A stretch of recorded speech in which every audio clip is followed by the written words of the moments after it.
Okay, great. All right, well, after a brief technical delay, thank you all for being here today, and thank you to this great panel of geothermal experts. And Dario, thank you for joining us online. Dario came down with COVID yesterday, and so unfortunately he couldn't be here today, but we're really happy we could still include him online.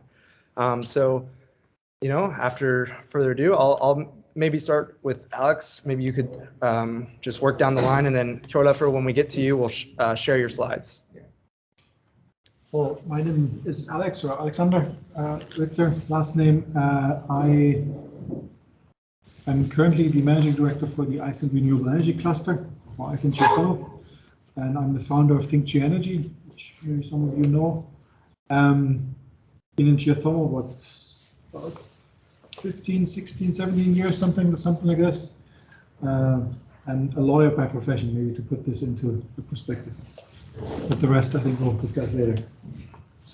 Over to you. I'm Magnús. I appreciate the great panel commentary before we actually opened our mouths. That's nice. I am the CEO of the Reykjavik Geothermal. I am one of the founders of Reykjavik Geothermal. Reykjavik Geothermal, for those who don't know, is a geothermal development company. We operate primarily in emerging markets, but also are developing a couple of projects here in Iceland. I am an economist and by training and an MBA, so came at this from a different direction as well. My name is Hjörleifur of Steingrimsson, not the best international name, but yeah, I'm currently a master's student here at Reykjavik University. I'm doing my master thesis in collaboration with Varmaorka, which I work there part-time also, and I was working there this summer. So I'm kind of the new in the geothermal. I'm not like the heavy hitters over here, but yeah, a different perspective. Great. Dario, over to you. Yeah, hi everyone. It's a pleasure to be here today, actually online, but still, it's a thing. So my name is Dario Rienzo, and I'm a geologist at Varmaorka. I started in September last year, and I have a master's degree in geology from the University of Iceland, and I completed that in 2019. So I'm looking really forward to this session and letting you guys know about our company and our projects. Great. And I believe you had some slides. If you wish to share those now, you could do so. Yeah, should I share the screen or? Yeah, if you can. Let's see.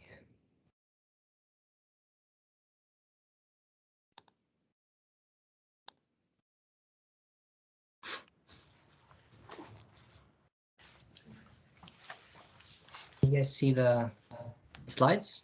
Yep.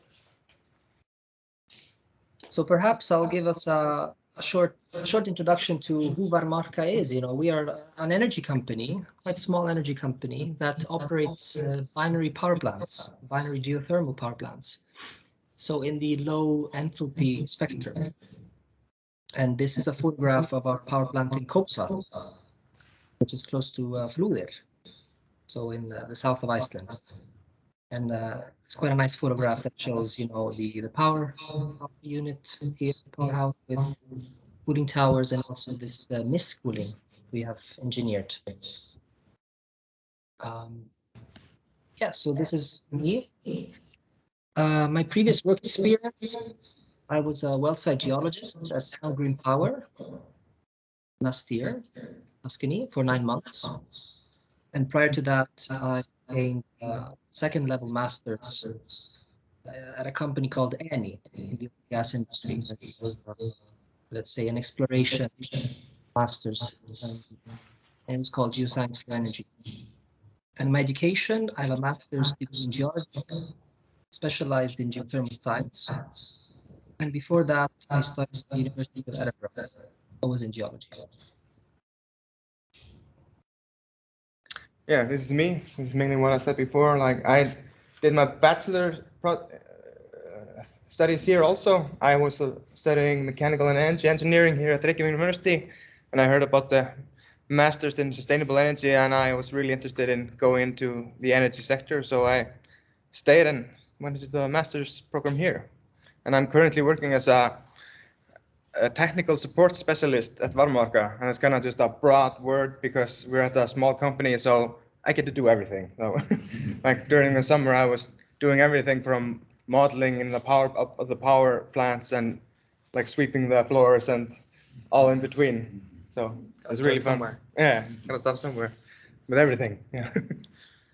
So if we, yeah, Very multitasking job that we have here. yeah.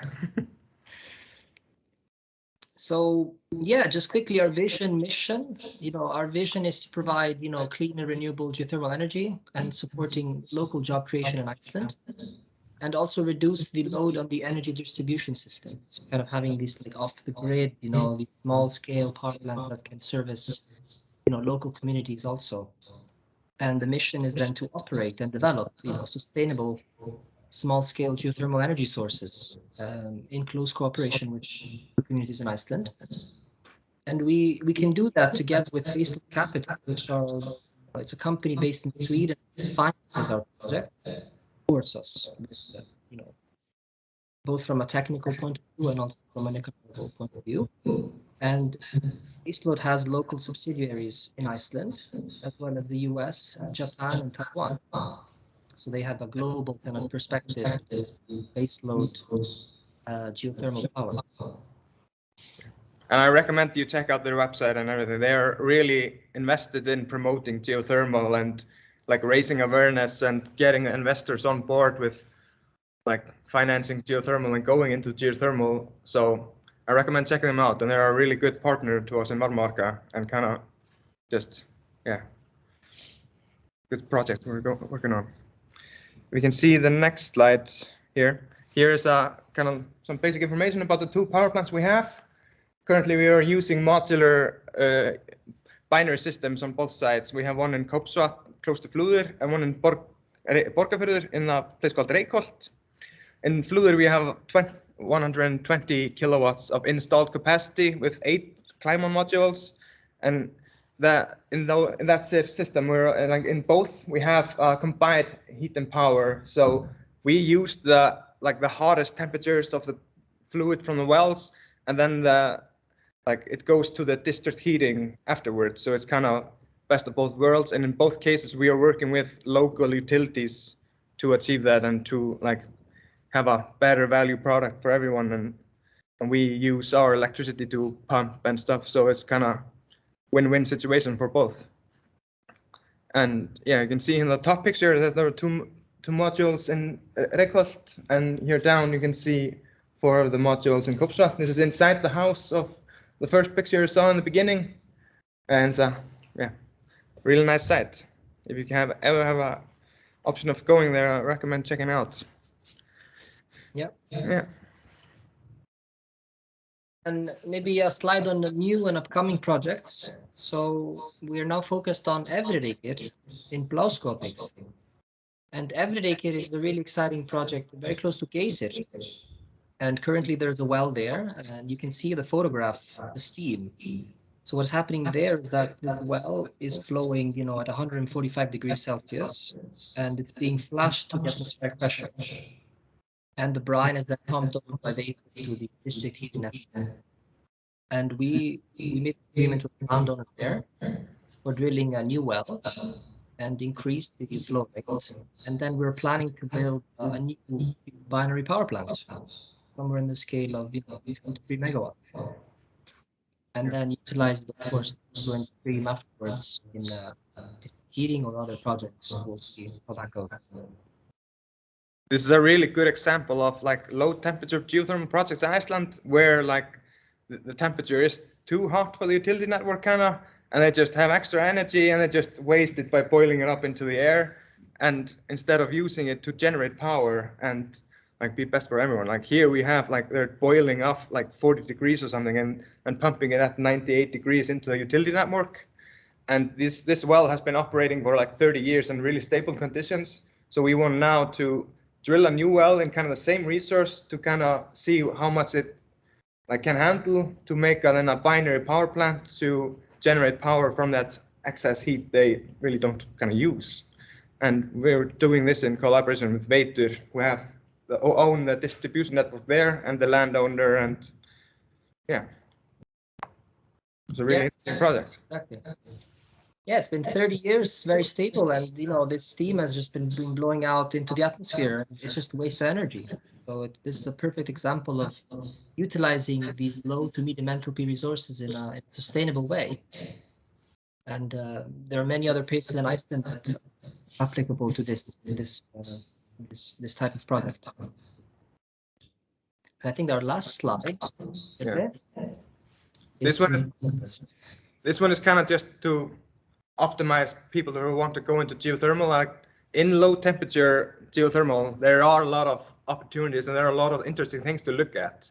For example, for here in Iceland, the main important thing is the district heating network. That's like brings us so much quality of life and value to the society. So like having a combined heat and power plant is really optimal solution here. And optimizing that, like power versus heat, is really important. And that's kind of just, people don't really know what's the best scenario to be, when they build utility networks, they usually set prices to cover costs. And then when you are going to build a power plant, you have to kind of operate it with a proper value stream to get like to cover costs. And then how are you going to build your like economic model for power and heat and everything. So there are a lot of things to like look into in the low temperature fields and just economics also. And then like well design and integrity of like, for example, now we have a lot of wells in Iceland that have been just self-flowing for many years, but they know the resource has more capacity. So there's installing submerged geothermal pumps. And then you get into a barrier of how much you can extract without risking integrity of the well and all these kind of happy things that can happen when you start doing something new. And also for something we are really interested in looking at is like partners at local scale for small like off-takers of energy and heat in like small resource parks. So that's kind of thing you have to kind of look into, and that is heavily like connected with energy law. It's not easy. Energy law is complex, and selling electricity is like a law, like in the last thing is it's kind of hard. You have to do a lot of like tweaking, but selling hot water is much easier. Then you have to kind of figure out the best setup for these industry parks. And yeah, you should maybe take the last points, Dario. It's more up your sleeve. Yeah, and then even if low enthalpy resources, that means 150 degrees and lower. There are still gases in these geothermal fluids that we have to deal with. In our binary units, we have to manage that carefully. Also, we have to understand the characteristics of these low enthalpy fields and how what exploration methods are optimized for understanding where we can place the well targets in these different fields that are completely similar to the typical enthalpy fields we have in Iceland or in Ethiopia, for instance. So there's a lot of exciting things that we can do as engineers and as geologists in these projects. Yeah. And yeah, that's our short presentation. Yeah. Great. Thank you very much for that. I think now we can kind of open up the floor for discussion and any questions. I think I'll kind of start off with a sort of overarching question, and this can be answered by anyone on the panel, but where do you see the most growth in the geothermal sector in the next 5 to 10 years? Might that be an advanced geothermal, enhanced geothermal, low enthalpy district heating type solutions? And where obviously will most of the job growth come from, which is obviously related to that? Maybe I'll start maybe a bit controversial to start with. I think I started in geothermal when I was working in a bank. And when we looked at geothermal back at the time, we were looking at what is bankable. So where you can give a loan. And that defined for us kind of what geothermal is doable. It was not about the engineering challenges, whatever. It's just simply about, is it bankable or not? So can you finance it? And that basically made or broke a project. And I think when we were approached by developers trying to finance these projects, I think it was always a complete disconnect between their engineers and us evaluating these projects. And I think that kind of also is something that I want to get across in this discussion today is that we need to make sure that the engineers and the rest of the world is speaking together. And that's been always a major issue in geothermal, is really the engineers are so tied in their technical issues and technical challenges and developing new technologies, et cetera. But at the end of the day, it's about drilling and getting these projects done. And that's also then kind of the crossover to these new technologies being developed, be it EGS or AGS or closed loops or whatever. These are all really nice technical challenges and definitely will make an impact. The question is like how fast they will make an impact and will they matter as soon as they're competitive. So that's kind of a big issue. Secondly is that we need money for drilling. That's basically where the money is missing. It's not missing in technologies. And that then over to where we see geothermal going is that, well, let's put it that way, for power generation, and I don't know, that doesn't sound maybe very promising, but I think for power generation, geothermal will continue to be a relatively small part of the overall puzzle, even though it might be very important in Kenya, it might be important in Ethiopia or in California or in Iceland, but in the overall context, we will continue to be a very small, yet somewhat important part. But this is where the big but comes in, and that's where I see really geothermal going, and that is for heat. So heating and cooling is the future for geothermal. This is where also we as an industry can have the most impact in climate change and decarbonization, and don't even need to go into the challenges we're facing in Europe today. But clearly, there is no other renewable or sustainable energy source today of the level that can really decarbonize the heating and cooling sector. And this is where we see Europe going very strongly. That's also where I am doing a career change now in April, focusing purely on geothermal district heating in Europe and developing large-scale projects in Europe. This is where the future is, and that's where a lot of the emphasis will go in the coming years. And there will simply be not enough people to do all the projects that we need to do to make the impact. But let me close this year and saying very clearly is that it is so important, the engineers have such an important role to play in that, but at the same time, we need to become better to have all the non-engineers talking geothermal as well. And I think, well, both of us landed up in geothermal, I guess, by some accident in life. And I think one of the things that I learned, and Magnús probably as well, is that it is actually of advantage that we are not so indulged in these technical details, but we still know enough to be that bridge. And that's been tremendously helpful also for my development in the geothermal sector and subsequent career. Great, yeah, I mean, if anyone else wants to add on to that. Well, Alex stole all my points. Actually, I'm actually curious. Of the people in the room, how many people are geoscientists? How many people are engineers? How many people are neither? There you go. Yeah. So just to build a little bit, piggyback a little bit of what Alex said. We started a company over a decade ago, and we were very excited. It was the team that started the company was the team that used to run the geothermal sector, and it was the CEO of Reykjavik Energy, which is now on and everything else, and sort of his geothermal team that was looking abroad to do geothermal energy projects, and then me, because I showed up and sort of insisted on joining them.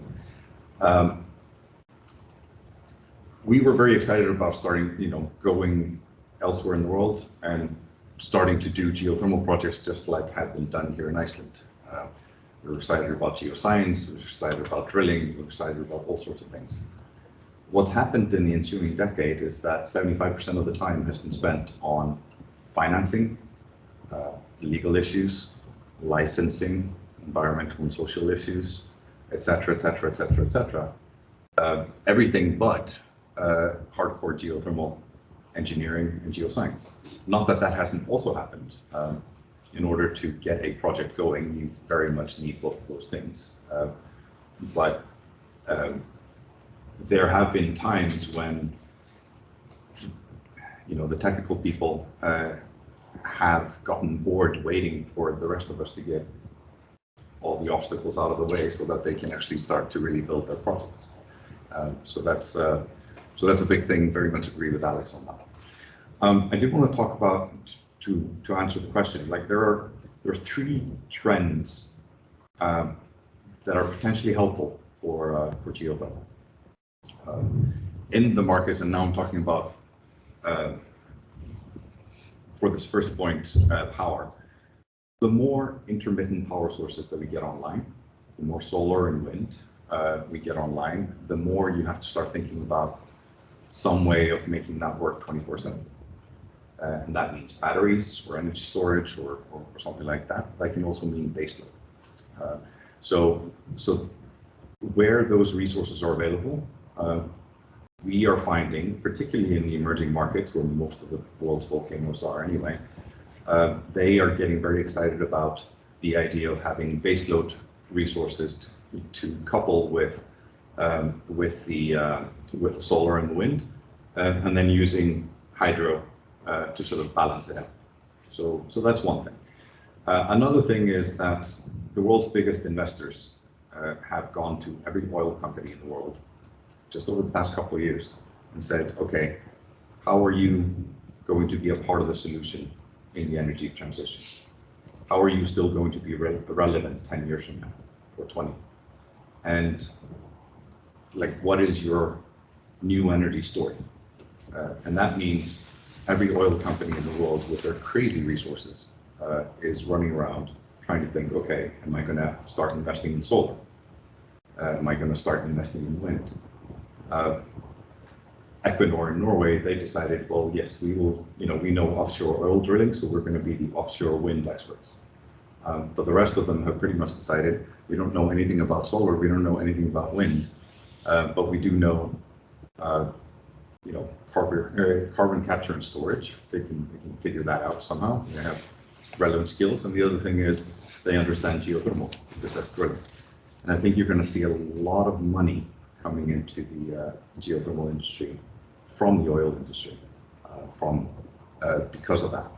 And the third thing is absolutely, as Alex said, heating is becoming a bigger and bigger thing. This used to be the city with the world's biggest geothermal heating system. Then Iceland and China did a joint venture. And now the biggest geothermal heating system in the world by far is in China. Europe is going to get bigger and bigger and bigger, and we're going to see an incredible amount of resources thrown into geothermal district heating in Europe in the next couple of years, is my guess, because of what's happening in the Ukraine right now. Just incredible. I mean, I hate to be cynical and business-minded about the situation, but everything has changed when it comes to the energy equation in Europe. So Alex is making a very interesting career move. But these are the things that I'm essentially seeing. All of those things that I mentioned before, the 75% of the work that needs to happen before you actually build the plant is related to what Alex was saying as well about getting projects bankable. Like, there is so much work that needs to be done absolutely everywhere to get things bankable. If there is a problem anywhere, whether it's legal, whether it's environmental, whether it's with the community around you, nowadays you just will not get that project done because no one will invest in it. And the banks, neither equity investors who are extremely sensitive about their image and about being good for the environment and good for the people around the community and everything else, and especially not the banks. So, you know, getting the project started is, in my mind, more of a bottleneck than actually the drilling that you were saying before. Getting somebody to finance the last decade of the work that we need to do in order to now have 2 of the 5 biggest energy investments in Africa in construction. That was the hard one. Actually financing the construction, the $1.5 billion that we need now, that's the easy bit. Maybe just to add on this, because also the last, let's say the last 3-4 years have been particularly interesting, is that when I remember like 15 years ago, we looked into geothermal, we talked about deep geothermal and shallow geothermal. And we talked about the ground source heat pumps and the kind of traditional geothermal projects. And the bank, we said, okay, this is real, these are real projects and this is retail. And retail basically has a negative assumption of being small and not profitable. And heat pumps clearly was the small and retail part. And this has completely changed. So we are seeing now an increasingly crossover and increasing blurring lines between what we traditionally call as catching hydrothermal resources versus catching ground source heat in your garden. We see this increasing blurring lines in between these technologies. And there are some fantastic examples, but you see that heat pumps on these heat exchange systems are going deeper and deeper to catch more heat and increase the COP that you can get. You see heat exchange system drilling down to 2,000 meters, which is basically just like a normal deep geothermal project, but they do it with the heat exchanger. So that's completely kind of growing together, and we'll see that a lot of these systems, for example, district heating, this is increasingly being put together as one. So instead of this one source, it's increasingly growing together. There's another aspect, is that we see also this, we talked about energy storage, is that how do we store energy? Is it in the form of electricity or, for example, heat? So heat aquifers, basically as storage of heat, or then in the summer for cooling, is something that is increasingly being built. Helsinki is planning a 90 gigawatt hour heat storage system in salt caverns to pair with deep geothermal and heat pumps. So there's a lot of things happening. We see hydrogen storage now being discussed. So, and then kind of talking about baseload, and I work closely with them on this marketing aspects for geothermal. And I think the discussions go increasingly away from calling ourselves a geothermal industry, but increasingly in calling us a geoenergy industry, and basically understanding that how we understand the subsurface as a fantastic and important puzzle to the energy transition. And I think this is then also the bridge over, and the chairman of Baseload Capital said this really nicely in one event when he talked about that geothermal gives the oil companies a purpose. And I thought this was a really, really great idea to tackle that. But the understanding is that not being the negative part, the subsurface and geoscience, but spin this around and saying we need subsurface know-how. We need minerals, we need the energy possibilities provided by the subsurface. And is it geothermal? Is it pure geothermal? The way we understand it in hydrothermal will be energy storage, heat exchange, or whatever. This will increasingly grow together. This becomes very, very interesting. And what is then part of that is so important is that we also understand that these engineering puzzles, geoscience, etc., needs to go more and more together with psychology, with marketing, with legal issues, etc., etc. So I come from an education where I studied law, and very focused on legal issues. But I then did my master in a multidisciplinary degree. And as part of that is really understanding that you need to be always a bit more than your particular subject. And that is so utterly crucial today.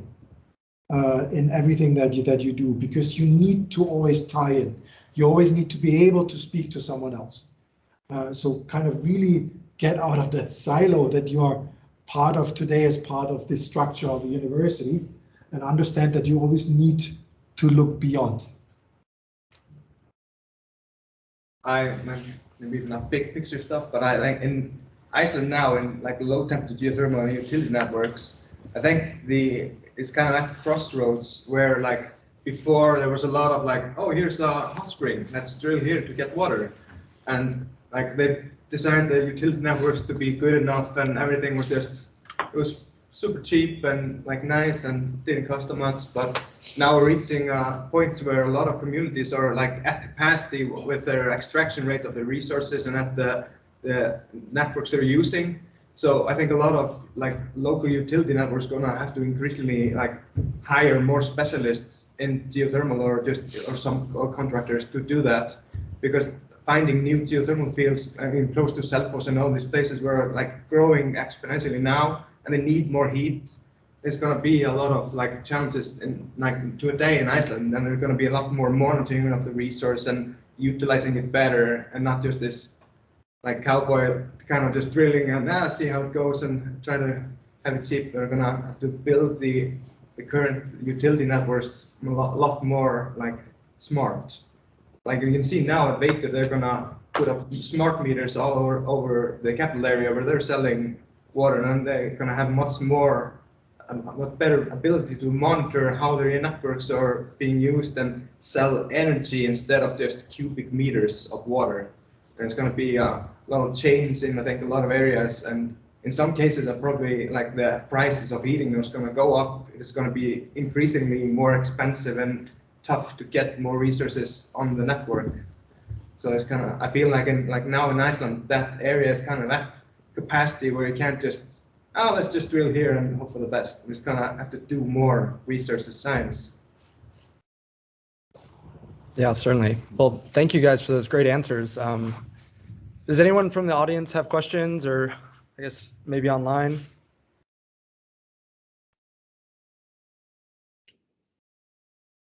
I could queue up another one then. What maybe so kind of following up on this, kind of diversify yourself and kind of don't stay in a silo. What maybe key skills would anyone recommend? And maybe for Dario and Hjörleifur, since you guys are kind of in your early career, what were the skills that maybe stood out to your employer in your interviews, and what are the skills that maybe would make you bankable as a kind of diversified geothermal scientist? Well, yeah, this is a good point. How did I get into geothermal? I mean, to be honest, it all started when I was a kid. Being here in Iceland and being outside in nature and meeting these famous geologists that were finding everywhere to drill hot water. I was so lucky to join them when I was about 12 to 14 years old. And that got me really curious in understanding how do they know where to drill? How can they just put across the map and say, yeah, let's find hot water over there. So let's say the skills, I would say, as a geologist, field work, mapping and structural mapping was really important for me. When I was in Edinburgh, I did a lot of that, field work in Cyprus, in Scotland, Iceland, all across the UK. So that was really good.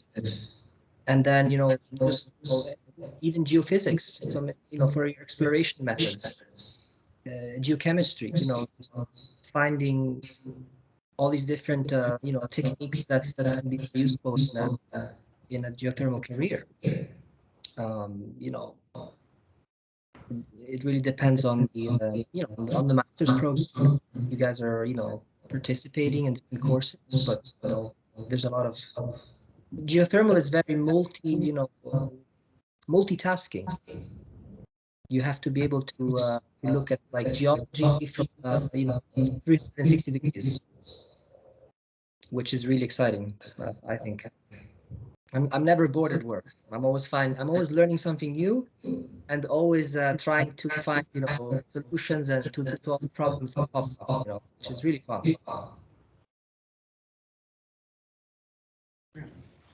I think there's when I started my studies here, I wasn't like super into geothermal. I found like district heating and stuff that was kind of cool. Like just use geothermal water for heating everywhere. And I was more into the mechanical design and stuff. And I was more of a machine guy. And like factories and power plants is what like I really like. But the thing is, like when you're studying geothermal and you get deeper into geothermal, there's so many layers of problems and complexities, and it's also interesting. And like, and you should just try out many things because they're like, even like in the low temperature stuff, there's always so many things you have to think about and solve, and it makes everything so much more interesting than like many other sectors. And for me personally, I think like it's maybe an experience we don't really think about, but like for example, we in Varmaorka, we are developing local like power plants in small communities, and I'm from a small community, so I know a little bit about like if you're a stakeholder management in a small rural area, like who's going to be mad if you build a power plant there, and who's going to whine about this water not being free or blah blah blah, and all these small problems you don't really think about, but when you're like dealing with people and landowners and everything in smaller areas, you have to kind of understand the mentality of some people that like they're not used to this, and hey, what do you mean? Like all these like small things that you have to think about, then nobody really teaches you unless you like do extensive like stakeholder management like courses and stuff. But they're like even for small projects in Iceland, there's always like the next farmer who's maybe pissed that you didn't talk to him first, or maybe there's a utility network close by and they're pissed because they want to use this resource better and they want like to expand their network, and it's all of these small things you have to think about. And like for example, like Ragnar, CEO of Varmaorka, someone asked me like, do you think this guy's gonna be pissed about this? Like, no, he's okay. Like, so there's always like these small things you have to worry about also. Yeah, no, and the people issues can certainly stop a project. I mean, we've seen that in the United States with like Dixie Meadows geothermal project, and it's definitely not something once you put all that funding into it that you want to be held up by. So it's worth mentioning on that specific topic, the Olkaria geothermal project, which is now produces more electricity than Iceland in Kenya.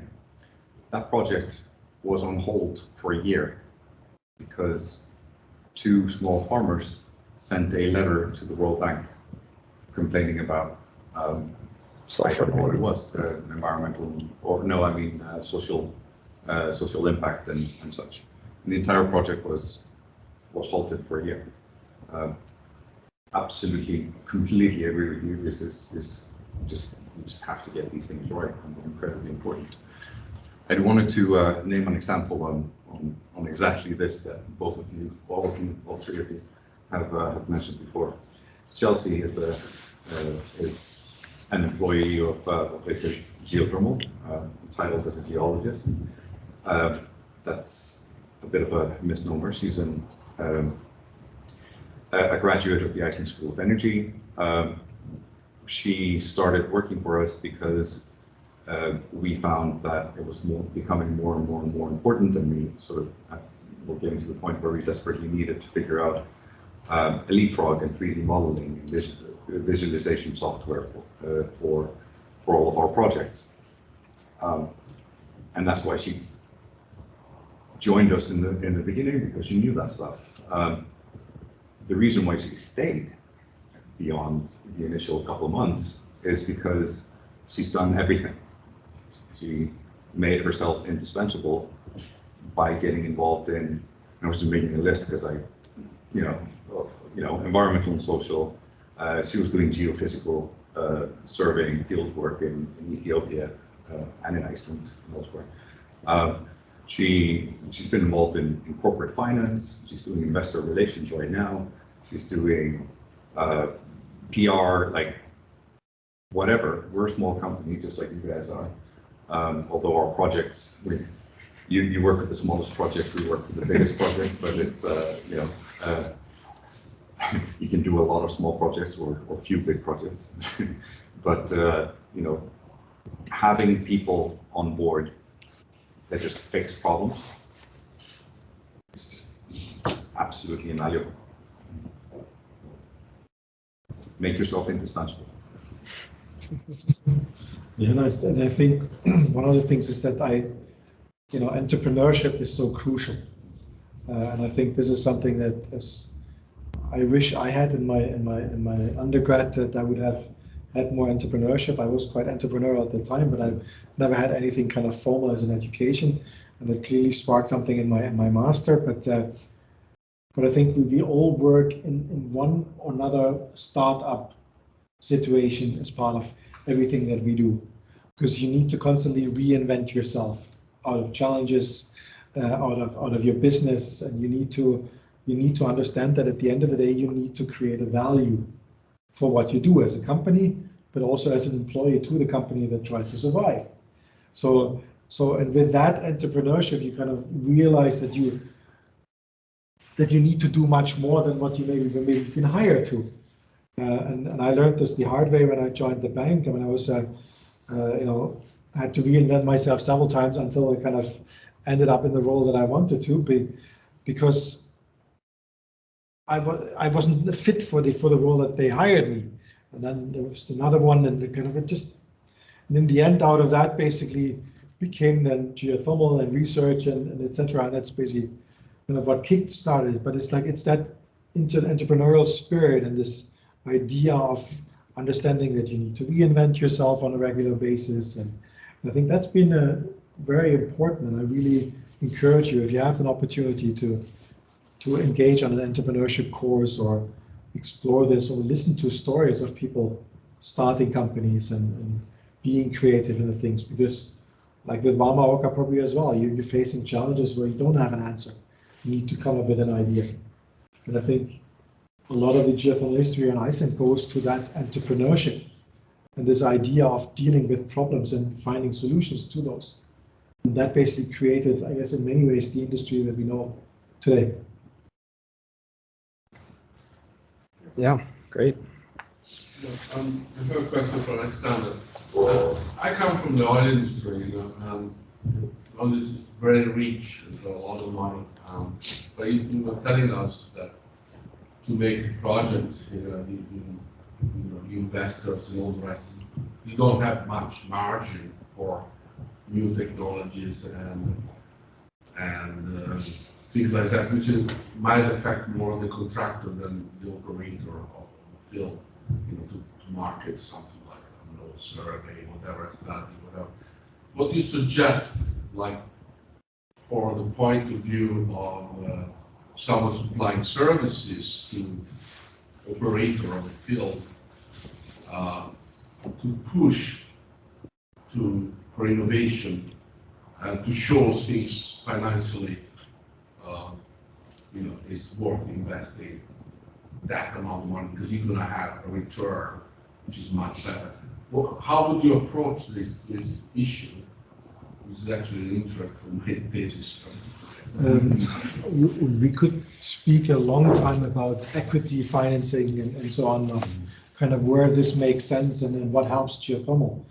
But I think what we see today is that a lot of the investments from the oil services companies goes into technology, because that's what they understand, and that's where they understand the risk.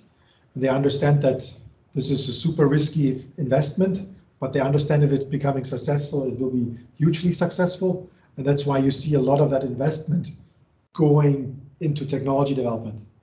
And that is positive, because some of these technologies we need, some of these technologies are interesting and important maybe in the long run, but in the short term maybe it's different.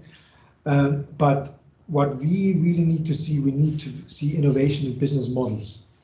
Basically how we develop projects, how do we approach this? And basically that's where baseload capital comes from, for example. It comes out of a vendor finance kind of facility. So basically, in order to sell your units, you need to finance it as well. And in order to finance it, you need to actually have projects. So in the end, basically, you become a developer. And the best story of that is Ormat. Because they couldn't sell their turbines because there was no market. So they had to create a market and then basically develop their own projects to the point where they're actually now more an energy player than a supplier. So that's part of it. But at the same time, we're seeing a number of technical challenges in the geothermal world. And a very good examples are pumps. So for example, in Germany, a lot of the geothermal projects that have been successful in drilling, they're facing the issue of not extracting enough flow rates out of the wells because of pumping failures. So you have Halliburton, you have Baker Hughes, you have all these different pump suppliers. They're struggling developing the right pump for the German market because of the conditions. And there's a technical challenge that really could make a huge difference.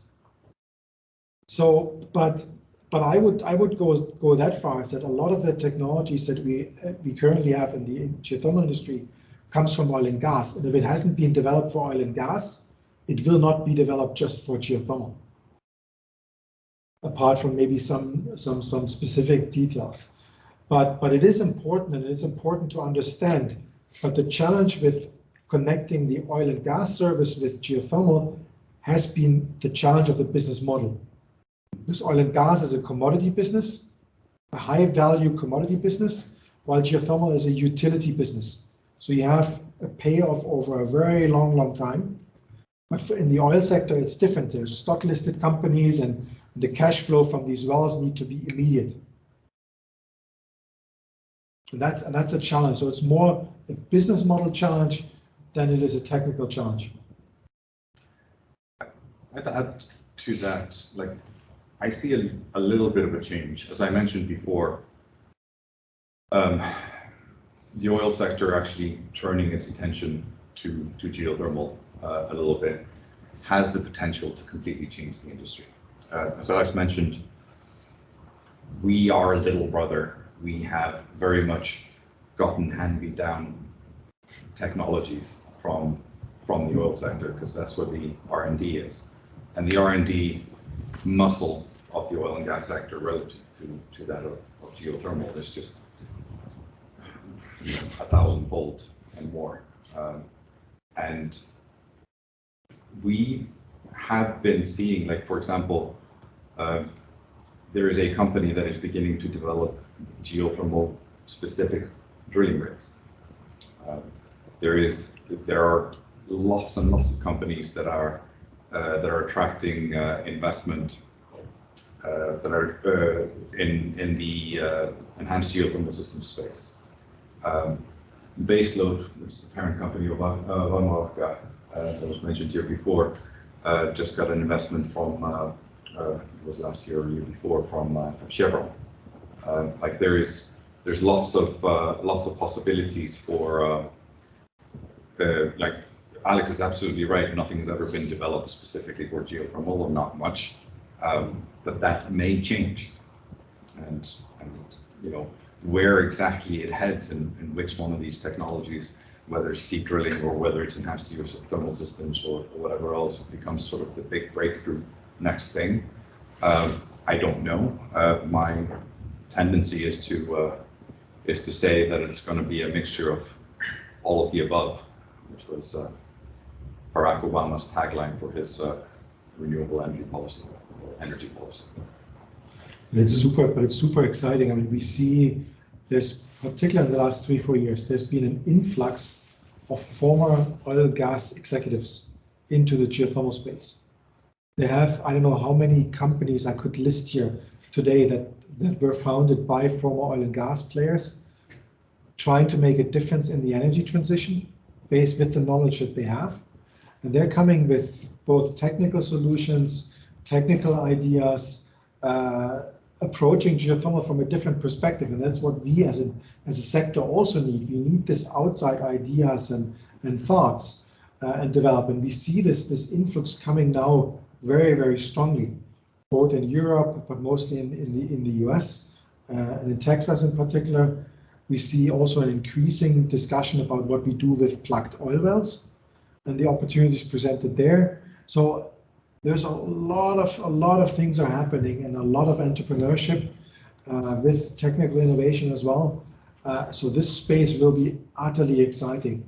But at the end of the day, it's really about the business model of how we can create a valuable business proposition and product to the market that is financeable and payable. My question was actually, if you see that the technology will be developed by the operators, the people that actually developing the field, or by other industry laterally, by service providers. You understand? It's pretty different. I mean, the situation, because operators in the oil industry historically used to develop technology, but later on it's become. So it's a different amount of money what you have. You understand? It's a different idea.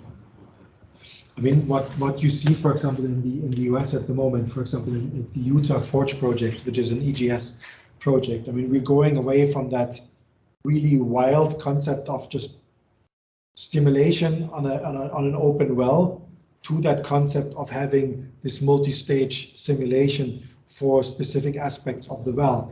So there's a lot of things happening where we refine kind of general ideas of how we can extract geothermal energy with the technical aspects, but that comes from the fracking, from the gas fracking industry. So this comes from there. It's just being applied to a different system. And here it's not about extracting the gas, it's about heat conduction and basically getting more heat out of the ground and doing it more focused on specific areas of the elements of the well instead of a wide open well, and thereby having more control, tackling, for example, one of the issues of seismicity, which is still a big challenge. So there, like I said, there's a lot of things happening and there's a lot of technology that is coming, but it is essentially technology that existed, but being applied. The challenge is who will pay for it. And that's basically where the business model, again and again, is what makes us. If it's doable financially because the price that you get for the energy that you produce, then you apply every technology that you can, and it's financeable. But if you don't, you can't invest this. If I could comment on this, Alex, I think the oil and gas industry has invested a lot of money in solar and wind, especially in the last couple of years. With geothermal, what they're trying to understand how to invest in geothermal. Is it like optimizing their, oil and gas wells that are mostly flowing brines?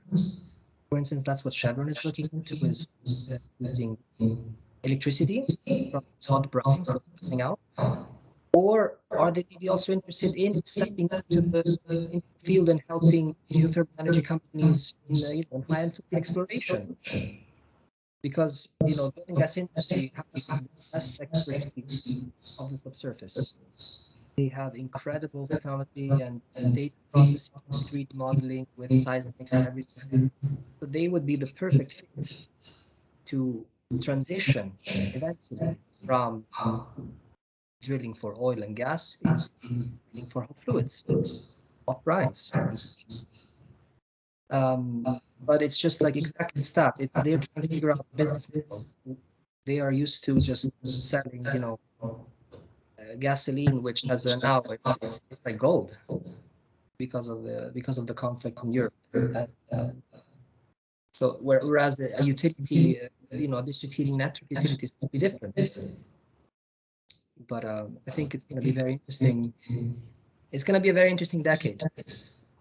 I know. I mean, according to them, they know that fossil fuels are still going to be, unfortunately, very important in the next decades. But we have to make sure that with the European Green Deal of the European Union and other ways to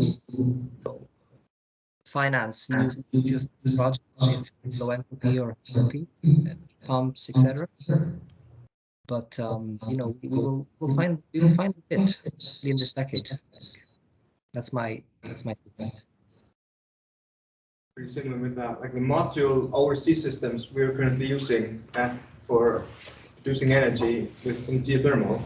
These systems were originally designed for waste heat, like recycling the waste heat in industries and stuff. in, for example, in Europe, and there are a lot of companies now in Europe that are developing these modular overseas systems, and those companies are mainly born out of European regulation of energy efficiency and making it make sense for companies to have these systems.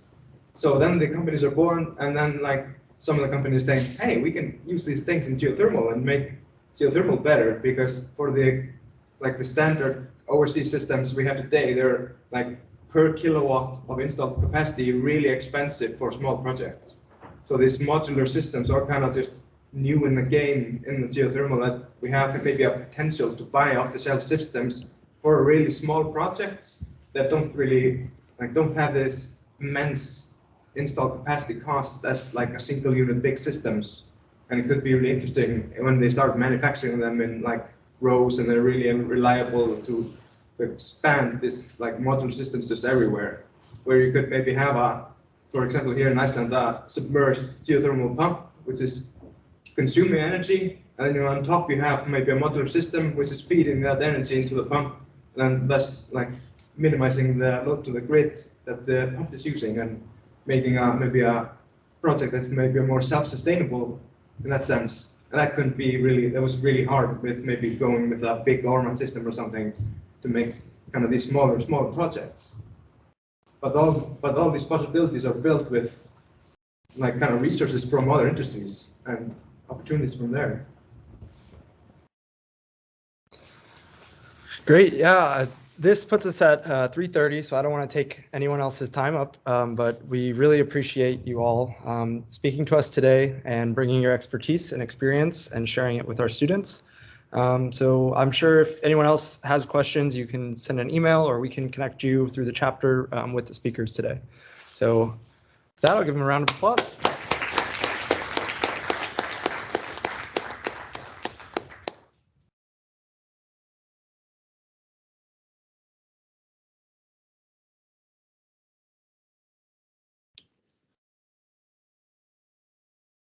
Bye-bye. Thanks, Dario. Bye-bye. Bye-bye. Have a good day.